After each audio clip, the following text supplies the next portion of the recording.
شروع اللہ کا نام لے کر جو بڑا مہربان نہایت رحم کرنے والا ہے۔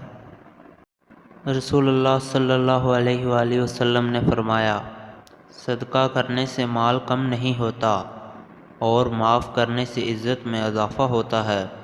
تم معاف کر دیا کرو، اللہ تم کو عزت دے گا، اور جو آدمی اپنے اوپر مانگنے کا دروازہ کھول لیتا ہے تو اللہ جل و جل اس پر محتاجی کا دروازہ کھول دیتا ہے۔ حضرت محمد صلی اللہ علیہ وآلہ وسلم نے فرمایا، ایک آدمی نے کہا، اللہ کی قسم اللہ فلاں کو معاف نہیں کرے گا۔ اللہ تعالیٰ نے فرمایا، کون ہے جو میرے متعلق قسم کھا کر کہتا ہے کہ میں فلاں کو معاف نہیں کروں گا؟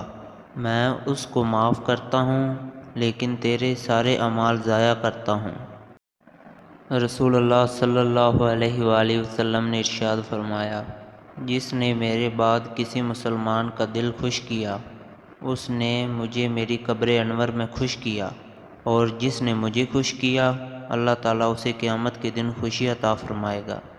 اللہ تعالیٰ ہم سب کو ان حدیث پر عمل کرنے کی توفیق عطا فرمائے۔